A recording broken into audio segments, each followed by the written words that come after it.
Y'all know what's going on. It's time for another episode of Doing Time with Joe. I'm your host, Joe Baker, and welcome to the show, y'all. Look, I'm going to do another show about Larry, right? The founder of the Gangster Disciples.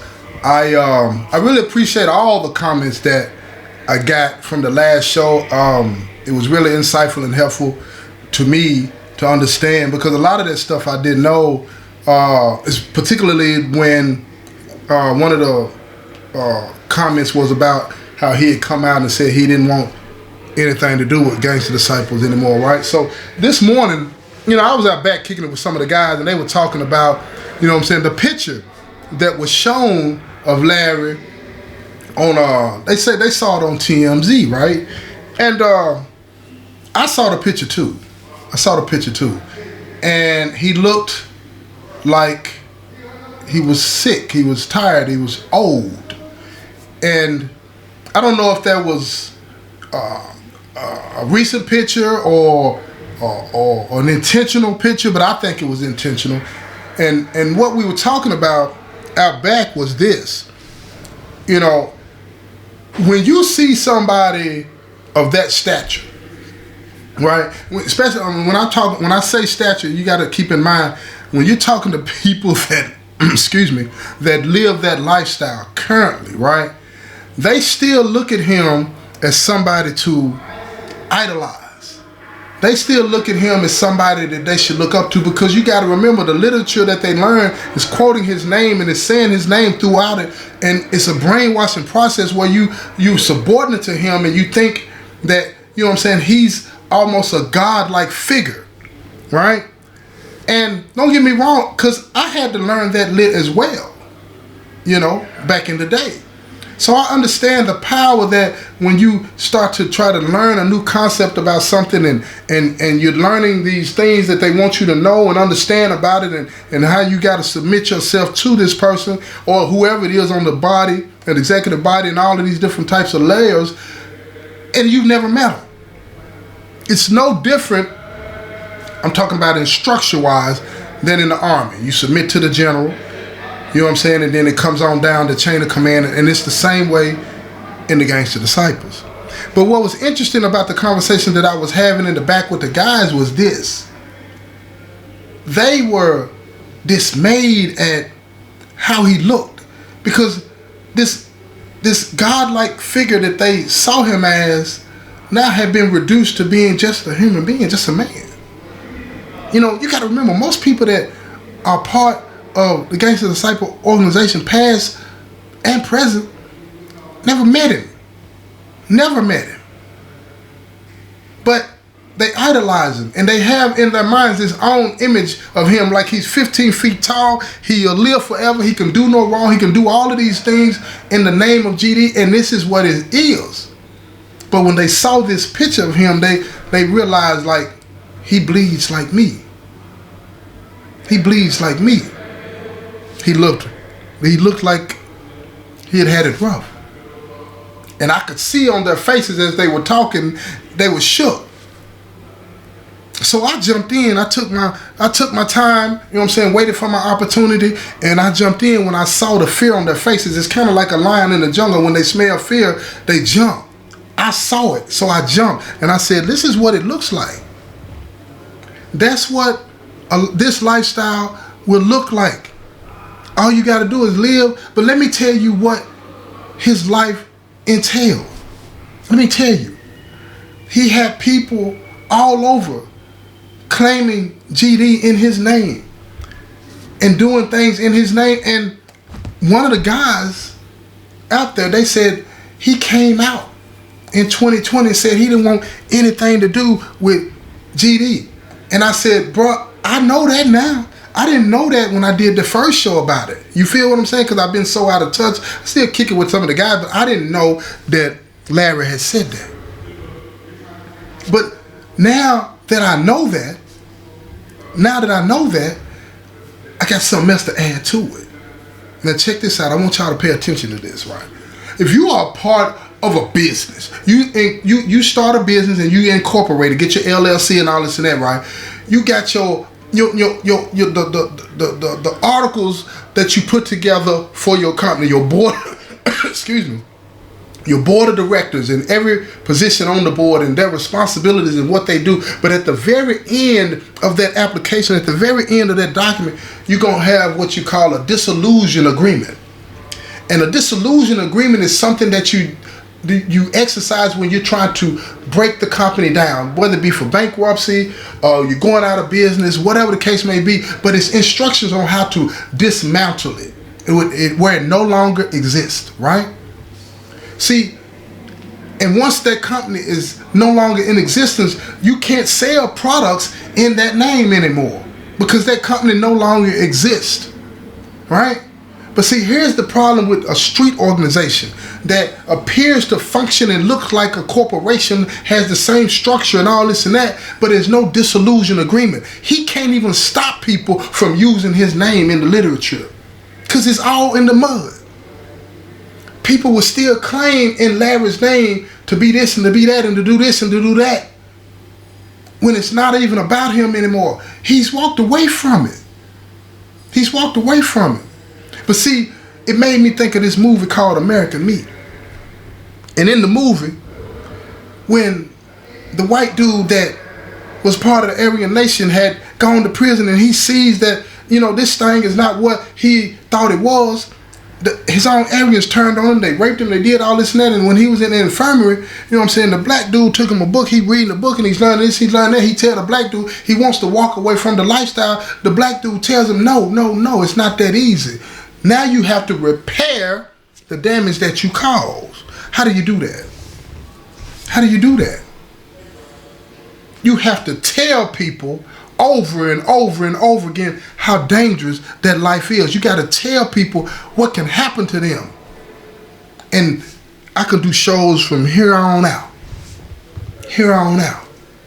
But I don't think I could do enough shows and have enough things to say to compare to what that picture of Larry did to every one of them guys. When I saw the look on their faces when they were describing what he looked like, and some of them, kind of try to, some of them kind of try to laugh it off and all this and that, right? But it was that nervous laughter. It was that laughter like, man, that ain't straight. Why did they have to show him looking like that?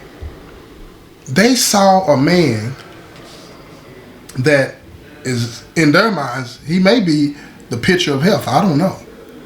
But in their minds, they said he has to be sick.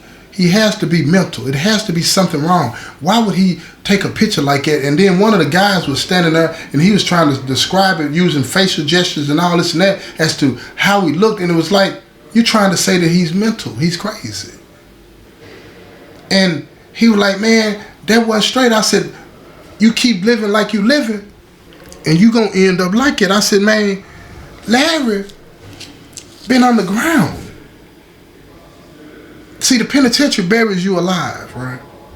It buries you alive for whatever time limit you have. They gave him so much time in the federal penitentiary that he probably would have never been released from the federal penitentiary unless President Trump pardoned, which he did, and then he go to the state penitentiary with another 250. Come on, man. Come on, man. If we keep living like this, this is what we end up like. Or dead. Or dead. Don't get me wrong, man. I don't want anybody to think that I'm being mean or dirty towards anybody. I'm not. I love my people. And I can't tell you the rationale behind why, a lot of gangs got started other than what I know. A lot of gangs got started, as a shoe off the Black Panther movement because of, they didn't see the progress that they wanted to see quick enough. And then once the, COINTELPRO started to infiltrate gangs and all this and that, they started to push an agenda to get them to sell drugs, kill them from the inside out, make us turn on ourselves by selling drugs in our communities, putting guns in our communities so that we will end up either high, can't produce, can't work, can't take care of our families, can't be good fathers, can't be good mothers, or, you know what I'm saying, to these guns, we end up shooting and killing each other, and it worked. And some of us decided that was an opportunity to take control of some things and lead. And when you haven't been trained in it, or you're not a natural born leader, right? You do what you know. And you learn to control situations through brutal violence. And that's what gang life is. You control through fear. The people that you say you love and the people that you say you're protecting, now they fear you. And now you become drunk, intoxicated off of that fear, and that's all you want now.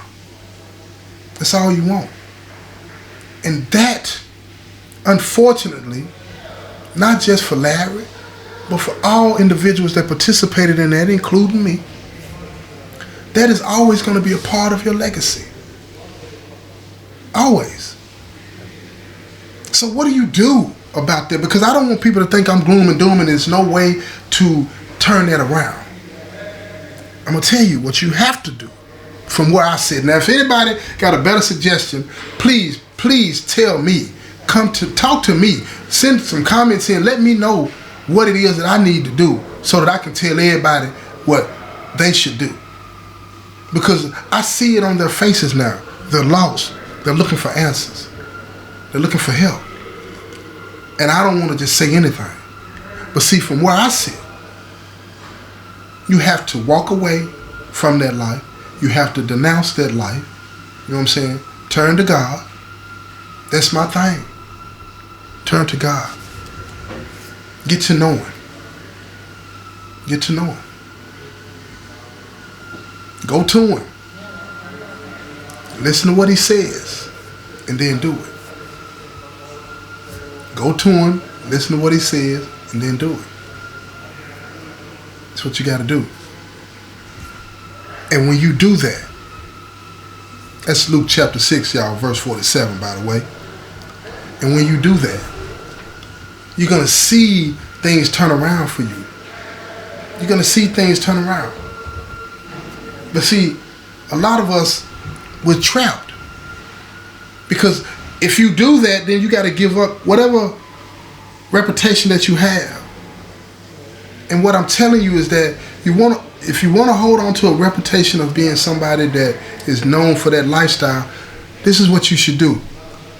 You go on the internet, get that picture of Larry, copy it to your phone, wherever, whatever, put it up in your house, in your cell, put it in and everywhere that you're going to be looking throughout the day so that you can be reminded of this is how it looks at the end of this life. I would love the opportunity to talk to Larry. I would. And if anybody out there can help me get in touch with him, please get at me. Get at me. Send me the address, you know what I'm saying, to that penitentiary down there, his name and number and all that. And send me the information, and man, my producer's going to get in touch with him. Because I want to know. I want to know how he feels about this from his mouth, not from anybody else. Because the things that lifestyle entails will turn you upside down. It'll turn you upside down. And I just want people to understand what that means. But let me get back to the dissolving of an organization. When he started the Gangster Disciples, I can't imagine that he ever envisioned a day that would look like today, where people would take it and turn it into something. I think one of the guys used the terminology that said that Larry said that the organization got hijacked. The vision that he had for it when he switched it from Gangster Disciple to Growth and Development got twisted. It's not in the vision that he wanted. Because I believed that. I did. You know, I was talking to my son about it, and he's like, "Daddy, you believe it?" I did believe it. I did believe it. And I know people that are smarter than me that believed it too. But I had this brother come to me, and he said, "Joe T, this is just a cover. This is just a front." I didn't want to believe that. I didn't want to believe that.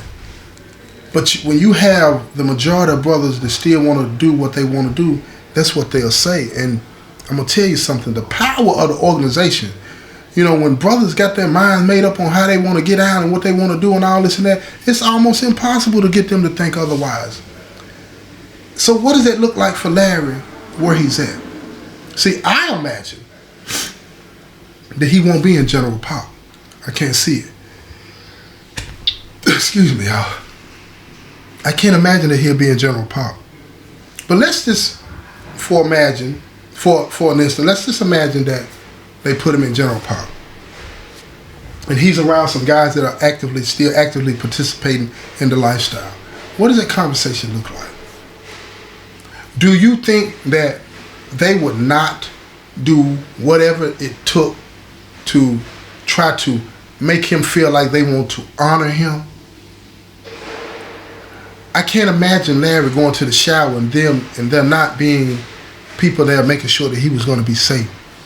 I can't imagine that whatever amenities that are available in the penitentiary at where he's at wouldn't be made available to him, legal or not. But let's suppose that he told him he didn't want that. What do you think would happen? And let's suppose that he told him that he didn't believe in that. And let's suppose that he told him, I made a mistake, y'all. I was wrong about what I taught, what I said, and what I did. And I was wrong for leading you down this pathway. And then let's go just a little further and see, imagine if he says, I apologize. How do you think they would take that? I'm going to tell you. It was this young brother at this facility that I'm at now that I knew years ago, and I had told him some things about how to survive prison and all this and that. And about a year or so ago, he was talking to me about something, and I told him, bro, I told you wrong. That is wrong. No. And he was like, why would you say that? Everything that you taught me back in the day helped me survive this. I said, yeah, you may have survived those incidents, but look at the way you think and how you treat people because of the way you think. I did that to you. And I'm telling you that is wrong. I'm telling you I was wrong. And he looked at me with a look of disgust on his face. I'm looking back at him saying, what? Now, he didn't dare raise his hand to me or do anything like that. You know what I'm saying? I still know how to fight, y'all. You know what I'm saying? I still know how to fight. That wasn't the point. But the point was, I imagined that, let's say it was 10, 20, or 30 of those individuals like it, and I said that to them. I would imagine that group mentality would have probably taken over, and then they would have done something to me. And that's what I imagine for him. That's why I say I don't believe that he'll be in General Pop. I'm not saying he's weak. No, it's not weak. I just don't think that they would put him at risk like that in a situation where his life would be in danger. They can't do it anyway unless he forced the issue. But I wanted to say all of these things to y'all because I wanted y'all to really fully get an understanding of where I'm at, and it is nothing personal. It's nothing personal. I'm happy to see anybody come up out of a situation like this as long as they have accepted responsibility for what they've done, taken accountability by doing the things that make sure that people understand that lifestyle, those beliefs were wrong, and then moving forward. That's it. That's it. And I am glad to know now, today, that he came out and spoke against it. I'm glad to know that. I am. And if you find yourself in a situation like that, man, listen to me, man. Turn away from that life. And don't just turn away from it. Refute it. Speak against it. And you don't have to get up on the stage, but tell your nieces, your nephews, your sons, your daughters. Tell them. And share your experiences. Don't tell them from a third person point of view. Share your experiences so they'll know. Oh, daddy was like that. Bro was like that. Uncle was like that.